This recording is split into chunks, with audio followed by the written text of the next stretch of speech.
be boring. Yeah, yeah. Tell me you ready, Mellow, you ready.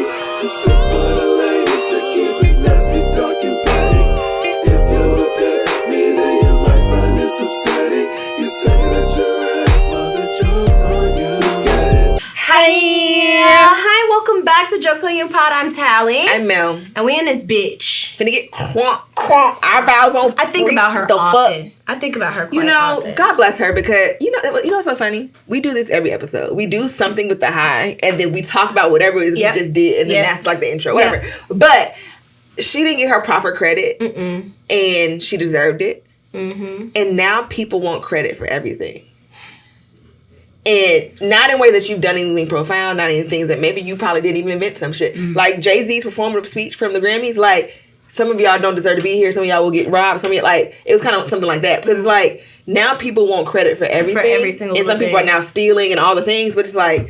But she should have gotten credit for she should... No. Yeah. I'm saying she should have got credit for that. But you like, oh, well, I wore a jean jacket and this influencer wore a jean jacket, so they stole that from me. No, she didn't. And that's okay that she didn't do that. She did it. You relax. But then you have people like, oh, the girls that get it. And then the white girl stole it. Yeah. From, what's his name? K-Not Bay. K-Not Bay. Yeah. So, but yeah. But now people are getting paid and lives are being changed from, you can get one funny soundbite on TikTok, your life is completely changed. You move to LA. And now you're on TV. But that was deserved from Miss Eyebrows on Fleek. Are what you was her hearing name? this in the thing? Is that what you're hearing? Okay. What's her name? Lola Monroe? What's her name? I love something. Peaches. Peaches Monroe? Or something like that. I think it's Peaches That was Monroe. me on your screen just now. Yes. Looking sexy. I think it was Peaches Monroe. Yep. Peaches Monroe, we speak your name. We speak your name.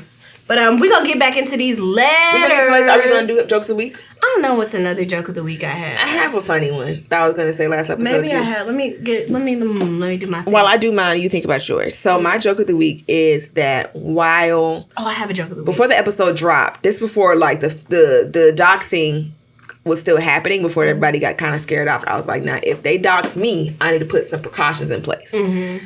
And I was like, they've been verifying the numbers that they're exposing from cashapp. So I'm so smart. I'm going to change my cashapp. Right. I changed my name. I changed the cash tag. So when they look it up, it's not going to say my name. But I forgot I did that shit. So I went out bowling with friends on Friday. So funny. And I booked it. And I was like, y'all just send me $25. It was $100 for everybody, whatever. They're like, man, what's your cashapp? I was like...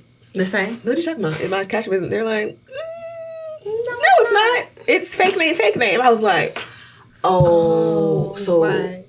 I had to change. It was so fucking silly because you ever do some dumb shit and forget you did it until you have to be confronted with the dumb shit you did. And it's like, oh, I did something really dumb. Sorry. But that shit was so funny because I just knew. You know that the Jon Snow gif from Game of Thrones when he's like ready? Fighting the White Walkers. Was it so funny? I think so. Yeah. Some army. I don't know. God, Game of Thrones was so good until it wasn't. I keep trying to rewatch, but I can't get past the damn Ramsay Bolton scenes where that crazy little boy is fucking up Theon Greyjoy. I can't. He was torturing the fuck out of that man. Turned him into a little puppy. I can't. A neutered puppy. Like literally broke him. Broke his spirit. I can't rewatch past that part. So I need to skip those episodes.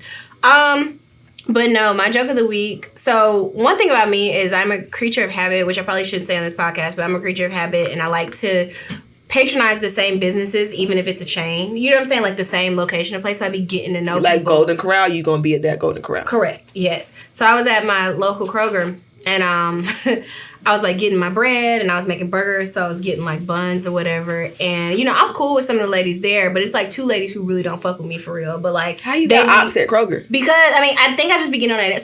So what I realized is having a big bubbly personality. There's always gonna be one or two people that are like, I'm sick of this happy Squidward. bitch. Right, correct. So it's like two Squidward ladies in there. And so I was going through the line, and one of the Squidward ladies was bagging up the groceries. And so she kept whispering something, and I couldn't hear her. So she's like, and I'm like, what did you say? And she's like, let's call her Miss Bridget. And I'm like, Miss Bridget, what? What did you say? And then she's like, you ain't gonna do nothing but squish the damn bread anyway. First of all, the fact that I'm always here and you know that about me is crazy. Because she kept trying to put it on top, but I was like, no, I'm going to put it over here. And she's like, whatever. Like, you just going to squish the bread. And I'm like, damn, I really got like grandma ops at the grocery store. You pissed her the fuck off because grandmas and just black elders in general do not play by them eggs and them breads. Eggs and breads? Mm-mm. In the goddamn basket. And the thing about it is, it's like I wasn't going to squish the bread, but she'd be wanting to put it in a totally different part of the cart. And why are you arguing with the basket lady about where to put the goddamn bread? I'm not arguing with her, but let that lady put that shit where it's supposed to go. Here's my problem with her. First of all, per my autism, I put my shit on the conveyor belt in the group that I would like it bagged in. Whoever is at the end is usually her. That other lady decides that the way they want to put it in the bag is better than the way that I want to put it in the bag. I will say to the cashier and the person, the bagstress, I will say, hey, can I have it bagged the way that I've grouped it? Like, for example, right, I plan my meals. I plan my shit out. So if I want all my cheese and dairy shit in this bag. So cheese, heavy whipping cream, butter, all that shit, I want it in the same bag. They'll pack it by shape, which is nuts to me. So like, for example, some shit come in a box. Now my goddamn butter and my box of Rice Krispie treats and my cereal, all of this, that's wrong. It's wrong. Put it in the bag the way that I put it on the conveyor belt, and I say it. It's not like I just assume for them to know. I group it. First of all, I take up the whole conveyor belt to do my shit, and this is clearly demarcated. It's a clear. And I know Carolyn be sitting here watching your big dumb ass. Well, that's why I only go through Miss Connie line, because she know me and she like me. So like, she see me coming, she like, all right, friend. Like she I'll let you do your autism. Let you do your autism, and we go on about our lives, and she cool. She cool, and she understand that, and she be like, what we cooking? We have a whole conversation. What you cooking tonight? How you cook that? And then we get to the end, and Miss Bridget is an asshole. So you worried about me squishing my bread. If you had bagged it like I said it, we wouldn't have to be worried about this shit, bruh. I'm not well. But shit be pissing me off so bad. Put my shit how I got my shit on there. Do my shit right. You at Do work. My shit right. She put my tweezers and my Celsius in the same bag once. Hey, man. Them things, and one was way in the front and one was way in the back. Like, you got to put non-food together. We know that. Stop. That is the rule. Yeah. Okay, let's get into these letters. Oh, when I have a booty hole, I'm trying to think. Well, I like it when they catch me off guard. Okay, damn. Okay. Ooh. Ooh. Okay. I'm gonna hit you with a crazy fuck, marry, kill. And a crazy one? Let's do it. What's the category? Pick a like. I gotta pick a category? We've done some of the ones I was gonna say already. We gonna do crazy niggas. Oh, okay, let's do it. Crazy white niggas. Crazy white niggas. Okay. Johnny Depp. Charlie Sheen. I don't like this one. I don't want to do it. Everybody's got to die. I don't even care who the third one is. He got to go too. I can't. And how am I drawing blanks on a crazy white man? That's crazy. I don't know, but I'm not fucking or marrying either of those people. All right, let me think of another one. Right. I need like let me get some inspiration from timeline. Inspiration from the timeline. While we're sitting here looking at this, like, follow, share, subscribe the podcast, all the things. We need all of the support that we can get. And we thank you so much for the support that you have given us thus far. So yes, thank you. Any other church announcements? We got any other announcements? They finna.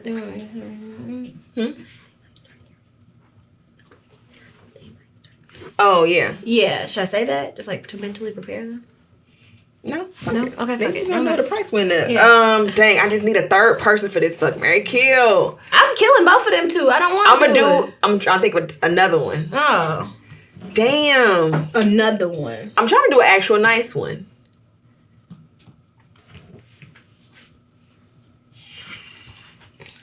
Cannot think of a third person. I was gonna do like fine niggas. I got one. Victoria Monet, baby daddy, Jalen Hurts, and a third one. But I don't know who else even. Okay, you gotta pick one. You can only fuck one of them. I can only fuck one of them. You can only fuck either. You said John or Jalen Hurts. John or Jalen Hurts. I got like 6 holes though. All your other holes have a piece of fucking Fix-A-Flat in it, so you cannot use any of your other holes. You got one hole, fine. You gotta make it count. I'm at one hole. Do I get to pick the hole? Because different holes for different niggas. I got different shit I want to do to different people. Coochie hole. That's it. Gotta be my coochie hole. If it's gotta be my coochie hole, it's gonna have to be. And I hate speaking on this man like this because I know they both got women. But Jalen Hurts, he just do something to me. He do. And he's just such a youngin'. He's so young. And I just feel so bad about saying it. But, like, the paint would be coming off the walls. Like, you know how you draw hearts on, like, a mirror with condensation on it? You would be able to do that on my headboard. I'd take that nigga to Pound Town. Just left Pound Town. Bone Town. The Bone Yard. So, God forgive me for this, but I'm going to have to go with John. And no disrespect to Victoria Monet, because honestly, you can come too. Mm-hmm. You can also join us. Well, you don't do nothing but look at her. You don't know what I do. I would hunch that man so hard, like the underworld in Haiti would just open up. You know, like when the souls would just, like it would literally just unearth hell. Not hell, the underworld. I feel like... You didn't see the video with him with the BRA? I saw it. No, honestly, when he looked at They make me... I am not a sexually intimidated person. I pretty much think I could fuck anybody and, like, have, like... And it be a story to tell. I think I do a good job. Them two, as a couple, make me uneasy. I feel like I would get in there, like, we're going to get to it, and eventually I'm going to be okay. But I feel like I'd get in there stuttering and shit. Like, oh, my God. Like, I just feel like they would overwhelm. And I don't want to fuck one without the other with them two. Mm-hmm. Like, that's a part. They come together. That's a set. They come together. Yeah, we can all come together. We can all come together. So yeah, I think I would just get in there a little stressed out just because two people, and everybody has abs. So everybody in the room got abs but me. I'm just fluffy as fuck. I'm just like the fucking cream filling in this bitch. Right. When one nigga got abs, it's just like, okay, because them the type of niggas that be into me anyway. But then there's this girl in the room with abs, and I'm thinking about my stomach is a whole thing. Nah, I'm straight. No, I'm making all the goddamn noise. And then where do we go from here? Because I want to move in with y'all. Like we're a throuple now. I can hang out with Hazel. She has, when I tell you Hazel on that red carpet was the funniest thing I've ever seen. She was so cute. The way she sized that interview up, like... Because she felt like she was yelling at her mama. That's what she was like, what the fuck? And I think her hair touched her, and she was kind of like... Get your ass off me. And then Victoria was saying that she had just woke. She fell asleep in the car and had just woke up. So she was like... Cranky. I was asleep in the car. I wake up. Who are these niggas? Who are these niggas? And who the hell are they? Who the hell are they? Okay, let's get to these letters. Because this one's already messy. You pre-screened it? Oh, no. I had Safari open. I was like, I know you lying to me. You just had it up. The subject is making my mama homeless. I've got no other context. But girl, what do you mean? I'm a huge fan of y'all in the podcast. You two make my week. I'll be in the grocery store laughing at y'all on my AirPods, so thank you for sharing your life and stories. This is kind of a lot, so I'm going to just dive into it. I'm currently 25, and my mom and I have always had a strained relationship. She had me young, and I definitely paid the cost. Growing up, she's been in and out of jail and had several drug addictions, causing my grandma to take care of me and my brother. IDK where my dad was is fuck that nigga, period. Around high school, my mom finally got it together enough to have me live with her again, but after 3 months, she moved to the States to get married, and I finished my senior year living with my godmother as my grandma got too sick to work and had to go to retirement home until she passed in 2020. Since all of that happened, I focused heavily on going to therapy, trying to work out everything I experienced in childhood. Now in present day, I'm doing well. I have a full-time job, currently enrolled in college part-time, a boyfriend of 1 year and 6 months that I share a home with. Recently, we found out I'm pregnant and we're due end of summer. If you want some congratulations, congratulations. Yes. Proud of you for pregnancy. Oh, am I supposed to read? Yeah, I was passing to you. Okay. With the full picture in place, this is how my mama might end up homeless. Her husband filed for divorce, and she's been a stay-at-home mom to her stepson for the last 6 years. She has no money to be able to move out of his house. Both of her parents have passed. Her only sibling has no contact with her, and my brother is currently homeless due to his own struggles with addiction. I'm her only family that is somewhat together, so naturally she asked me if she could stay here. I haven't given her an answer yet because I'm trying to protect my peace and now the family I'm creating, but that's still my mom, and I don't want her on the streets. I'm not sure what to do here. Any advice would be appreciated. Thank you. Do you want to go? Bro, I don't know because... I kind of see both sides. Yeah, and the thing about it is like when... And this is probably going to sound like a spoiled fucking, first world problem. But in my mind... Your mom being around when you're about to have a baby and when you have a baby is supposed to be a support to you. And you're going to be a new mom and having a newborn, having a man, having to take care of your mom and having to... I just don't know if you're going to give you and your baby a fighting chance. That's going to be a lot of pressure. That's going to be a lot of pressure. And given her background, that may be a lot. And again, you got a baby to have. That's going to be a lot. And you, like, not to sound like the 1950s, but, like, you got a man in that home to consider. And I would say that no matter what the sex of your partner was, but when you live with a man, it's easy to be like, fuck these niggas, fuck these niggas, fuck these niggas. That's another soul and person's mental health that you have to consider when you're making decisions like this. Right. It's difficult to make decisions about who can and can't spend the night. You know what I'm saying? Or if people can come over and play the game. You know what I'm saying? Or if your friends can come over and watch whatever. It's not like it's a big deal, but it is something that you have to discuss. So, like... Yeah, that's a lot. Because I can't imagine... Does he know your mama even? So he don't even know your mama for real. And she coming... And then she's also grieving with her divorce. On top of her own mental health, her own struggle with it, it's gonna be a lot. But then also, like, what's the answer? Mama being homeless, and then see that's the thing. And that's what I'm thinking about my own mother. There's no situation where my mama could be homeless, but I can emphatically say, and I know my mom would not be mad. I don't think if you're not going to be in a helpful capacity to me while I'm having this baby or while I'm a new mom, I don't know what this is because I cannot take care of you and the baby. The babies cause a strain between parents. So it's like you got to already expect that, like, I'm going to have this baby. I'm going to learn some new shit about my partner. My partner's going to learn some new shit about me because when you are going through struggles, that's when you just a new level unlocked when you're dealing with your partner. And adding the factor of your mama being there who is not all the way there. And then, like, people struggling with addiction, like, I have no judgment or smoke for people struggling with addiction, but you never know what's going to trigger them and send them back into that space. So I don't know if you have an idea of how clean she is or isn't, but like the smallest thing could then turn into like now you're dealing with a person with an active addiction in your home around your baby. Mm-hmm. I don't know, man. I hate to be so useless. I don't know. I honestly do not know for real. I can say what I would do, but my family situation is different than yours because my mama would have somewhere to stay. Like it just won't be with me. It just won't be with me. Yeah. So my thing is like, if I were in your situation, I was finna have a baby. Like my mother and I would have to work out like, what can you do until I get settled with my baby, and then maybe you know what I'm saying. If you haven't pulled it together, which again I don't think my mom would be in that particular situation, but then you can come stay with me after I've gotten my footing as a mom, or until the baby comes, you can stay here or something like that. Because, I mean, it's going to add stress on pregnancy, but, like, for a right now kind of thing, give her some time to catch her footing because she don't have nothing. Yeah. And she'll have nowhere to go. Yeah. And you can't just be like, oh, we'll go to a trailer and then, not a trailer, a shelter. Mm-hmm. And you're young, so you can't just be like, girl, I'm going to get you your own apartment. It's just so many moving pieces. Yeah. And no matter what decision you make, I understand. You know? Yeah. Because this is a lot. I will say give yourself grace wherever you land with it because there's no right decision to... I mean, I guess some people say the right decision is to, like, move your mama in, but I don't think it's that cut and dry. I don't think there is a right decision here. I don't know. I feel bad. Because I want to be able to just say, like, hey, man, take care of your mama. Mm-hmm. But, like... Yeah. I don't know. What are we looking at here? This one is... You know, they always give the Greek questions. Okay, this one's fun. I love when there's pictures, but it's a Greek question, but she's, where'd it go? Oh, right here. Oh, this one's fun because she's, masculine presenting. Okay, so you can read that one. Okay. Hey, Mel and Talley, excuse me. Love the podcast. Thank you for the great advice while I'm trying to make it through my 20s right along with y'all. My question has to do with joining the grad chapter of a D9 org. I wasn't able to join the org of my interest in undergrad because of the pandemic, money, depression, LOL, but I would like to try again. Okay, don't read the part aloud. Y'all be telling us not to read the juiciest parts. I was the best part. This is crazy.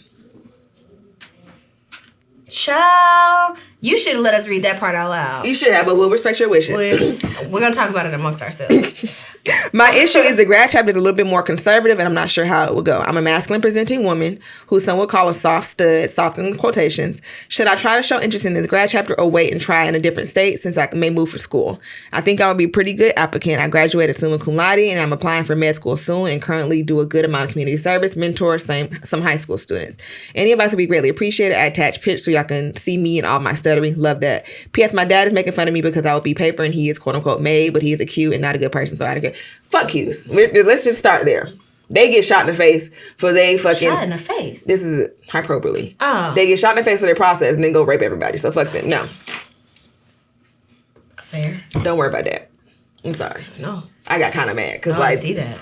Sorry, that was too much. Was that too much? No, it was fine. But they do. Not everybody. You to say it. Sometimes you just come out of nowhere. You be like, fuck. I'm like, oh, sorry. Because it's usually me saying no. It got personal. Sorry. Shit. No, but like, not saying your daddy does. I'm not saying that because you got a daddy. She's talking about the organization as a whole. I did the thing I be doing. No, it's okay. No, but like, no, as an AKA, I've been having to deal with the paper joke since before I even wanted to be an AKA. Not before I've always wanted to be one, but like before I even was one. So just like, what do we? It's all, and all the shit is made up. Like, and not trying to be funny, but it's all made up. Don't worry about that. That's not important. So let's get it. Why is it so big? I don't know. You're pretty. Very cute. Very pretty. Very cute. And I have those are cute shoes. I like those actually. Okay. Wait. What was this down here? Oh, okay. I didn't include a fake name, but you can give me one. Well, Chanelica. Chanelica is so funny. And I have a masculine presenting line sister. And she did not dress masculine presenting until she graduated. So it is a amount of game that you have to play because you're dealing with aunties. Basically. And they're going to be problematic regardless. And we always knew she was kind of like a tomboy. But, I mean, she was talking to niggas. Niggas liked her. We was like, cool, sure, whatever. And she was like, I'm gay. We was like, great, that's fair. Cool. Yeah. And it was kind of just one of those situations. But when you dealing with aunties, you kind of got to... And church mothers. Like, the grad chapters are full. Unless you know somebody who can get you in. I don't know, because I know grad chapters different. You have to have, like, a sponsor, and it's a whole thing. So... Excuse me. Unless you can shoe in, I don't know. Because they're not as progressive. I don't know what organization it is. I was assuming AKA because, like, most people wouldn't care. I mean, I'm trying to think. I think a lot of these organizations, especially the Zeta and SG Row are way more open-minded. Delta is more, I would say, is more open-minded. I think AKA would be the least open-minded to that. Y'all got a lot of rules. It's rules. Everybody got a lot of rules. It's a lot of rules over there.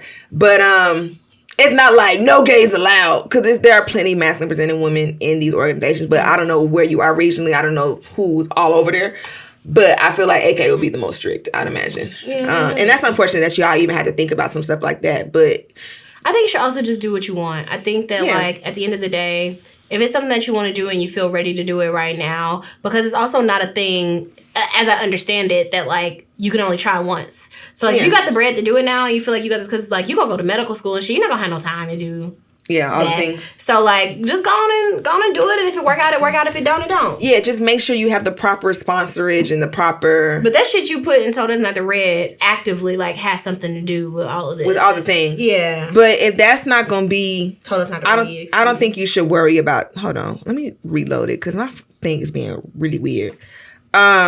Yeah, I don't think you should worry about that. Like,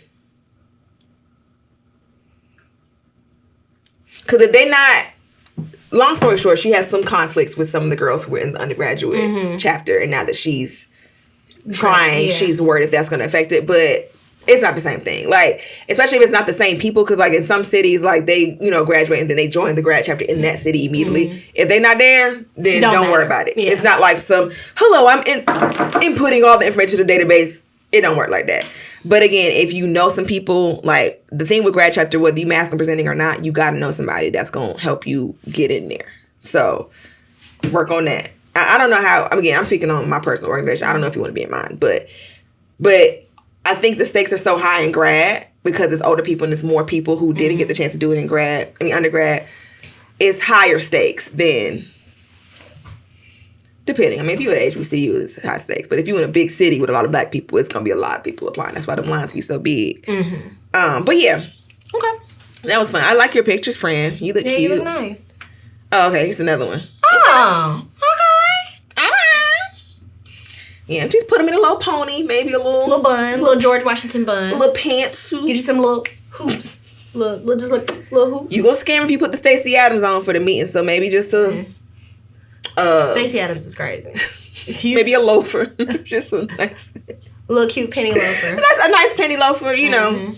Like let them know what time it is. Be you, but less you. No, don't be less you. Well, I'm not less you, but I'm talking about in your clothes. Be yourself, but don't go in there in a dress and pantyhose. Like that's weird. Don't no. Don't do that. But like you can't wear this that you got in this seated picture.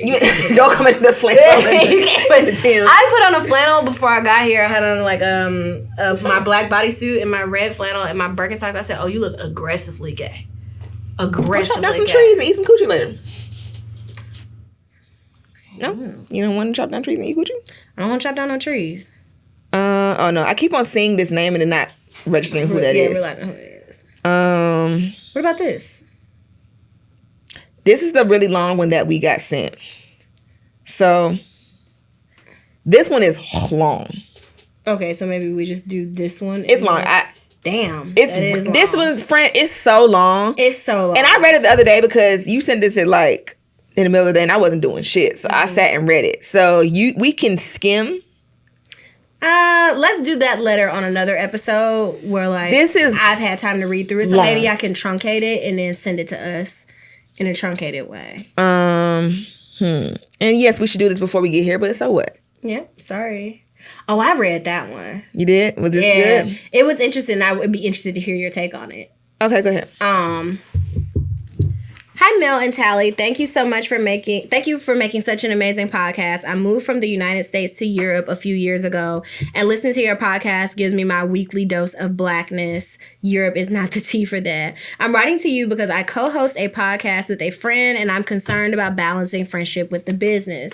To make a long story short, she and I have known each other for almost 10 years. She used to be the plug and became a close-ish friend over time because we have mutual interests, and I found her to be a solid and reliable friend. When we became friends, we were both in very different spaces of our lives. I was going through a lot, and being friends with her was a positive grounding space for me in its own way. In 2019, we started developing a podcast together, which is entering its third season and starting to grow. We are beginning to book real guests and make a little money off Patreon, and I want us to sign some kind of creative partnership agreement to clarify what will happen with the podcast and profits if the friendship goes south. This is because she came to visit me from blank in Europe in September, and things did not go as planned. She was very excited to come see me, but she came with 6 of her family members, and I told her I wasn't in a place to be a tour guide to a whole group of people. At the time, I was struggling a lot with mental health and had insomnia until 4 a.m. most nights because of anxiety. Poor baby.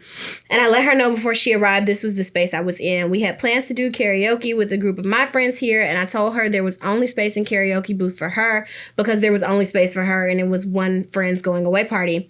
And to please not bring her whole crew. Her flight ended up being delayed, and she came to do karaoke, but too late as she arrived just after our booth reservation ended. Also, it turned out her whole family was waiting outside for her. You want to pick up? Okay. We tried to do stuff that night, but it didn't work out. I felt a lot of pressure to show her and her family a fun time because I know for her, I'm the fun, wild, and crazy friend. I ended up fucking up and saying we should stay out at a club instead of just going home when I knew that missing the 1 a.m. train home mean I wouldn't get home till 4 a.m. So, of course, I spent the whole next day sleeping so we couldn't hang. Then the next day I had to work in the morning, and by the time she and her family were done with their tour, it was super late and I had a meeting with my roommates. I tried to come after the meeting but realized I wouldn't go home till 4 a.m. if I went to meet her. I live 1 hour by train from the city she was staying in. Her flight was the next morning, so that was it. Basically, we barely got to see each other. She felt gypped and hurt by me and said that I bluffed her the whole weekend, and I'm sure she was also a little embarrassed to her family that this friend she had been talking about didn't deliver on what she thought she'd experienced. We talked it out. I apologized and shared my side of things, and things are kind of okay, but not the same. This week, I forgot her birthday. Now. Come on. Now, friend, we're close-ish, but not exchange gifts every year this close. And he made a joke to do it because every year I ask her when her and my best friends, who I met through her, birthdays are around this time. I know this makes me sound like a less than stellar friend, but I truly have problems with numbers and remembering people's birthdays because of this. I always remember the month, though. Anyways, I'm worried that the friendship is on rough ground and heading into rough territory at the same time that our podcast is expanding. What should I do? How do you two balance your friendship and having a podcast/business together? And do you have any templates for creative partnership agreements that you could send me that I could sign? That she and I could sign? No. Thank you both in advance for No. Just to clarify, she did not come to Europe just to visit me. She already had a multi-city trip planned with people and blah, blah, blah. Well, go ahead. It's an interesting kind of relationship to have, man. It is. It's almost like a marriage. Like, it is. It's like a marriage, and like things that you probably would never learn about one of your friends, you learn doing a podcast with them.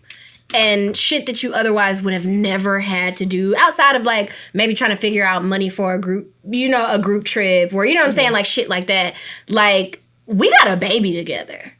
And that's crazy. Like, that's really what this is. I've explained it because we be button heads. It's not all rainbows and butterflies. It is not. And as I explained, it's like when SpongeBob and Patrick decided they wanted to raise a clam together. Yes. This is the clam. This is the clam. This is the clam. So, like, again, we talked about going to therapy because, again, like, as we're trying to get our shit together to do a business, like, now we kind of, like, in this. Cause, like, we kind of can't fall out because we kind of, like... I mean, and you can tell on podcasts when the hosts are falling out, and I never want that to happen. I've always thought that if you and I were to, like, start falling out, we would just kind of probably need to talk it out on the show. That would be probably just need to talk about it here because we can't break up. So I think about that. We kind of locked in. We kind of locked in. So I think about that often. But it's just like working with your friend.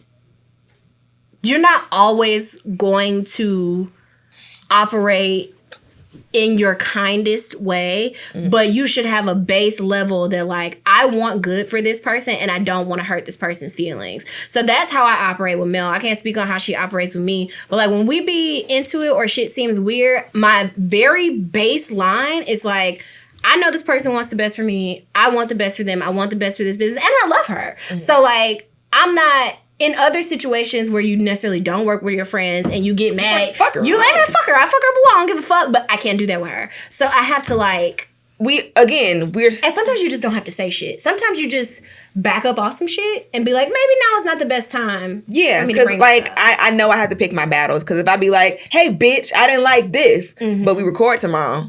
Yeah, it's gonna be weird. So, like, we have to eat a lot of shit because it's like our people are enjoying our chemistry, and that's fucked up if I'm cussing you out every time I'm mad at, like, one little thing. I didn't like how you said this, so fuck you. Right. But we got to record tomorrow, and you can see the realness of the friendship in that, and we have to, like, kind of keep that. Yeah. And again, we not saying that we're not trying to stay together, but, like, we're staying together for the kids. This is the kid, but also y'all are the kids. Like, wow, because our friendship would maintain itself if this was not happening. Like, we would still be friends if this wasn't happening. But this is like the child. It's like two things, but it's one. Right. And then just thinking about, because a lot of people think we've been friends for 100 years. Like, we met in 2019. We became friends because of this podcast. That's true. So, like, I met you 2019, and then we're like, we should start a podcast. And then the rest is history. We've been podcast mates. Like, it happened next We were just regular friends for, like, a month. Yeah. And then it became podcast development. So, damn, our friendship really has been intertwined in this the whole time. I never thought about that. Yeah, this is the reason we're kind of, like, as close as we are. Because I like that Talley bitch. That was cool. Yeah, it was cool. It was and then one day, me and Lauren was at the Punchline, and I think Rodney Perry was like, y'all should start a podcast. And they were like, huh. And they were like, you know what? We should have Talley on the podcast, too. And then that's how this came about. Became a thing. The joke's on you, Lore. So, yeah. And because it took us a while to launch it, we built the friendship foundation. Trying to launch it. And then by the time it was launched, we're friends. Yeah. You know? So that's also a different thing, too. But yeah, man, sometimes you gotta... And it wasn't right for her to show up with all them people after you said that you weren't in a space to be dealing with all them people. I don't like that. Yeah. I don't like that. Now, you don't for forgetting the birthday, but if you have, like, a little tis with it, then fine. Fine. But if I already feel slighted by you in Europe, all the way in Europe, and then my birthday coming, I don't hear a fuck thing, I'ma feel away. But, like, I think this, maybe, you know, I like to make sometimes things, I have bigger reactions to things, than one would like. But that if I say to you, hey, Mel, like, for example, if you come in over my apartment and I say, hey, you know, I'm not doing my best right now. I really just want to watch Dreamgirls. And me and 19 of my cousins. You show up with Rita and all of your sisters and your mama. Hey, man. We're hungry. Right. So I think that that's a little frustrating because sometimes you say something to somebody and you try to be as explicit as you can about what you can and can't handle. And then they still somehow figure to do the big fat opposite of what you asked. That's very frustrating to me. Yeah. That's not great. Okay. Let's see. Let's do one last one. We did that one. Yeah. We already did a Greek one. I don't know if we want to do that one again. We did that one. Did we? Or did we just read it? Because I don't remember. Oh, no, we didn't read this, but it was so fucking hard to read. Why is it like this? I don't know. I can read it. I can see that. You can? I can see it. Okay. Yeah. I have to pull it close to me, though. Go ahead. Hey, ladies. I love the pod. and need help with the situation with my boyfriend. We've been in a long distance relationship for about 10 months with ups and downs, and we're really up right now, and I love it. We've only seen each other 5 times over that period. I now have almost 7 months sober, and we took some time to not see each other so I could focus on my sobriety, in parentheses, alcohol.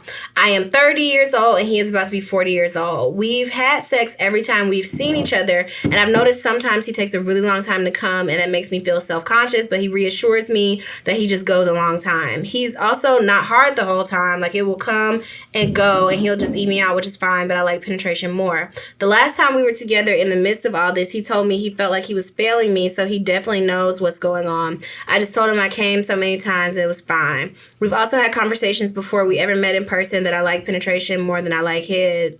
I can't get jiggy with that. He asked for pictures and videos that he beats off to, so I know he's attracted to me. I gave all that backstory to say I'm going to visit him in a couple weeks and decided to buy a honey pack from the sex store. I'm just not sure how to present it to him. Please help. I have things to say. But you go on. I did not expect that last sentence. I was just like, how do I tell him grace? But I got the nigga the dick pack from the gas station. Let's get this dick up. Let's get some gas station pills. Let's get some cock in the room. She said, if you ain't come with that cock, I want to hear it. Shit. I went to the fucking sex store because we need to get some medicinal support. Is the dick in the room with us? Do I have some magic tricks for the said dick? Oh, that's funny as fuck. That's, so there's an age difference here. And this is around the time where 30 years old, I do this joke in my stand-up, you get a brand new pussy. You get a whole new set of hormones, brand new shit. I'm dangerously horny now that I'm in my 30s, and it's just a new vagina. And usually men who are in their 40s are on a sort of sexual decline. At 40 though? No. But you gotta think, like, some of the boys have been doing all sorts of substances. Some of them have just not been taking care of their bodies. When the hairline starts going, them dicks go too. Yeah, the dick goes with the hairline, so we don't know what's going on, but there is a discrepancy here that probably y'all's hormones are not in the same place. Further, erections in the home. Where's erection? Where's the erection? That's not funny. A little. That's a little. It's not a little funny. I mean, we're not making fun of you per se. I think the idea of a flaccid penis is always funny to me, but maybe I'm just a child, and that's why it's so funny. Little guy. I want to know what y'all foreplay look like, especially like on your end. Yeah, maybe we need to because maybe he needs to bust a nut that's not a penetrative nut. You know what I'm saying? Maybe he needs to come once, because you know the second nut always stronger than the first one.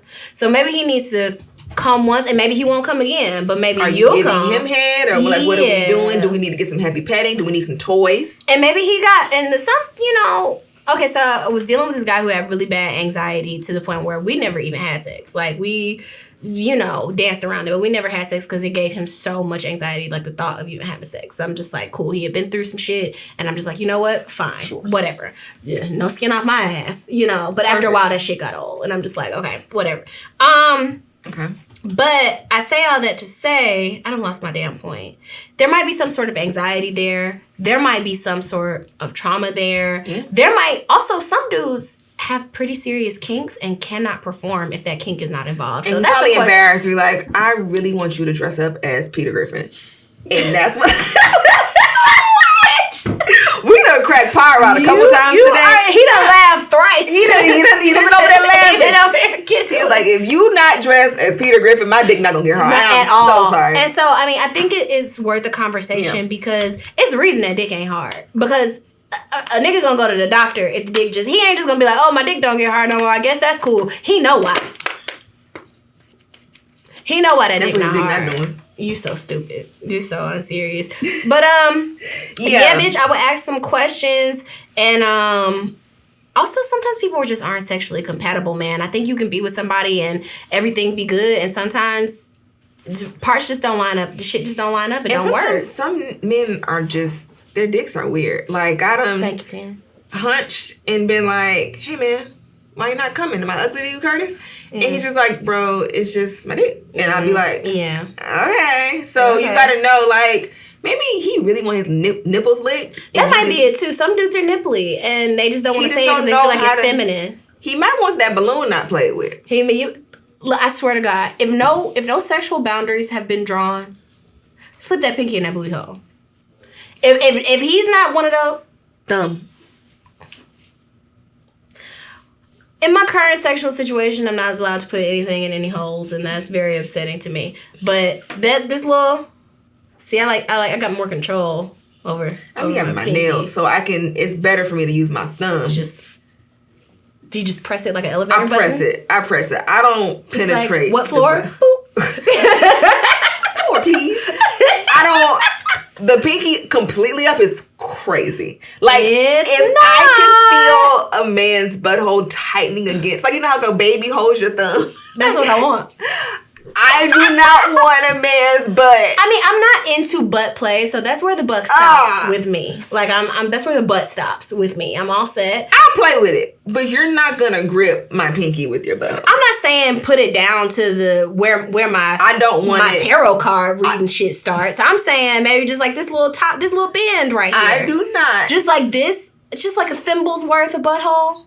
I do not. Just like that much. It feels like the roles have reversed. Usually I'm explaining something crazy to you and you're like, absolutely. Because I'm saying this is enough to just test the waters and see what's going on there. Because if that's the problem, then that's the problem. And the thing about it is, when you give a head and stuff, as a lady, you're there anyway. You're in buttlandia. But you're in ass land. Because I'm just like fellation. I'm just like, hey, friend. I be winking back. I'll play with it. I might even put my mouth on it. See, that's where two paths in the wood diverge. I'm not above it. I'm above it. But putting my pinky in it. Like, you put your tongue on it, but not your pinky? My pinky being like, where am I at? Where do you got me at? No, I'm not doing that to my pinky. My tongue. You know. I eat Arby's, bro. You'll do anything. I do anything. You'll do anything. A wild bitch, man. You eat hot meat out a window. You'll do anything. You don't like your meat hot? Not like that, friend. Arby's delicious. I went to Arby's over here. I'll go. There's not Arby's over here. Just to make it plain, you need to be having some conversations because I swear to God, he know why his dick don't work. Ain't no man just about to accept that his dick don't work. He just don't want to tell you. So having conversations and being honest and creating safe spaces. But this seems fun. Help my nigga is boring. That sounds fun as fuck. Let's do it. Like, how much time we got? We got like 7 minutes. We got 7 minutes? Hurry up. Let's do it. You want me to read? You read fast. Okay. Help, my nigga is boring. Hi, I'm back for another question. And yes, I have a therapist, but I think of y'all like older cousins and y'all heads on straight, so I trust your advice. Gonna try to make this as short as possible. And then proceeds to write the longest letter I've ever seen. Me and my boyfriend been together since February 2021, and I love this man down, y'all. Our relationship has truly opened me up to a whole nother version of myself and made me realize that as a black man, I do deserve love, affection, and understanding from another black man. But this man is boring. I have to force him to go on dates, trips, buy him things, etc. We don't argue a lot, but most of our arguments center around his first answer being no to almost any question I ask him, or him returning my question with a million questions that somehow end up with him saying no or a variation of it. Wait a minute, pause. I done read ahead so I can get this the nanny. No, because I got a problem with you, nanny, because you sent our letter to cocktails too. You were just sending your letter to every podcast that'll read it because you knew it was messy. You would just send it. And no disrespect to cocktails. We like cocktails. Yeah, no. But why you sent your letter to several people? So is we gonna finish reading this letter or not? For context, I'm 24 from the suburbs. So yes. Just paraphrase. I can't paraphrase all this. That's a lot. Finish your paragraph. I can paraphrase this one. Okay, for context, I'm 24 from the suburbs in Northeast Ohio and grew up with both my parents in the home. We moved from poor to working middle class during my childhood, and while we didn't always have what we needed, we were well cared for and made certain to travel internationally and domestically from around age 10 to 20. Even after I graduated high school and went to college, I am a college graduate from a large PWI and studied at several other institutions / studied abroad for research during my time there, so I still managed to see the world and have experiences building on my childhood experiences. I identified and explained to him when we were still talking as ethically non-monogamous, but still can function within the confines of a monogamous relationship. Parenthetical say group sex, threesomes, play party, etc. from time to time. Okay, so basically the paraphrase of this is the boyfriend is 23 from a small town in South Carolina, grew up with a single mom and grandparents in the home. He explained he grew up poor and his family is still poor working class as we visit them together. The first time they was on a plane was they took a trip last year. Blah, blah, blah. I told you I work as a nanny. That's how I figured out who this was. Blah, blah, blah, blah. He works customer service in a grocery store deli. He dropped out of college when we were together and doesn't intend on going back. He was strictly monogamous when we started dating. Blah, blah, blah. I live alone and he stays with his twin brother, so while I make more than him, he generally has more disposable income than I do. We met through the dating sex apps in 2020 with COVID, and I moved from Ohio to South Carolina, blah, blah, blah.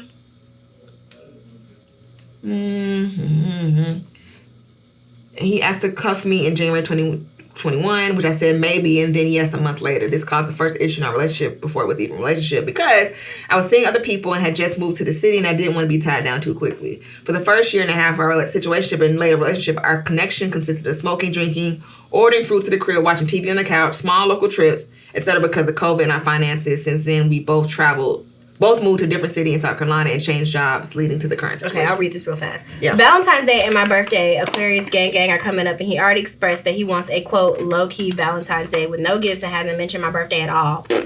I have already booked a solo trip to Colombia for the week of my birthday, period, which he declined because he couldn't afford it, even though I offered to pay most of his way. This past Christmas, I bought him quite a few things, and I'm still waiting on my Christmas gift. Oh, you got to... we don't even need to read the rest of the letter. No. Y'all are in two completely different places, and clearly these are needs that you need to have met that he's not going to meet. When I was with goddamn B, I had to have these fucking conversations all the time about gifts and dates and all this bullshit. Why I got to pull your teeth to date me and we dating, bitch? What we the fuck? already We go together. What the fuck? And I don't want to hear. And it's intentional. Well, B had poverty trauma. And now that we're not together, I can tell his secrets. He had poverty. But this person obviously has poverty trauma. Yeah, poverty trauma where it's like, all the money I have, I want to hoard it. I want to save it. I don't really want to go anywhere. And then they kind of like paint this picture that they don't want to do things because it's frivolous to them. You know what I'm saying? Like gifts really don't mean anything to me. You actually give a fuck, but you're so traumatized by being poor growing up that you think you're going to be poor if you buy these things. Correct. So that scarcity mindset, and I hate to use that term because people have kind of like turned it into something else, but I want to be with somebody who feels like money is always going to come back to them, or who feels like good things are always going to come back to them. Yeah. I don't want to have to write an essay about why we should go to the vortex. I don't want to have to write an essay about why it's Valentine's Day and I was just thinking about that burger too. I'm not going to get one, but it was on my mind. That's why I said the vortex. Why I deserve a Valentine's Day gift. All of this shit is just simple. And you try to do these things where you model behavior, so you buy him gifts, hoping that he'll buy you one back. That shit's going to get old. You're going to resent him. And he's going to resent you for not being poor. You're going on a solo trip to Colombia, and you offered to pay. He said no. He's already hot about that shit anyway. Mad as fuck. Yeah. No. Because what he wanted you to say is that you weren't going to go. Yeah. And I'm not, oh, you can't go, I'm not going to go. And you went anyway? Oh, you're done. And this fucking low-key Valentine, let me tell you bitches something. That fucking love is your seer shit. I think this will come. When will this come out? Will Valentine's Day have already passed at this point? If that nigga didn't do shit for you for Valentine's Day. Oh, this gonna come out the day after Valentine's Day. Okay. So if that nigga didn't do shit for you for Valentine's Day, yesterday, he hates you. All that shit about, oh, Valentine's Day, if I'm doing right all year, then what? It's a man-made holiday. So is Christmas, bitch, but we still drag that tree up from the goddamn basement and put the ornaments on it. Punish you. They start acting weird around January 26th, bitch, just so they can make sure they out of the way for Valentine's Day. And on the 15th, they like, hey, friend, don't you fall for that shit. Bitch, don't you do it, because I played that game a lot of times. I don't care if that nigga go and collect you some flowers from a public park. It don't take much. You need something. God damn it. It's a shame, honestly. And he said, sincerely, your Gen Z baby cousin. P.S. Stop talking shit about us Gen Z babies. We love y'all and low-key want to be y'all. That's what and do. You're right. You open the doors to mental health convos, expressive gender, sexualities, and a host of other things. Now quit being old geezers and help us out. Quit being old geezers. I ain't nobody's geezer. I ain't 30 yet. I ain't no... Yeah. I got like 4.5 months. Yeah, bitch. you need to prepare. Be prepared. And B5, answer my fucking email. Please answer her email, B5. Please. Anyway. But shit, that's all we got. I hope you got a good Valentine's Day. And if you didn't, if that nigga don't work, get another one. If that nigga don't work, get 2 niggas. Because you should have got something for Valentine's Day. You should have friends. Goddamn chocolate. And don't come up off no mouth. Don't come up off no pussy. Don't come up off no cooking. Don't come up off don't make that nigga laugh until you get your just due, bitch. And if your date is today, he got a bitch. And if your date was the 13th, he got 2 bitches. He got you out the way early. And some mommy issues. Yeah. So. All right. Love y'all. Bye.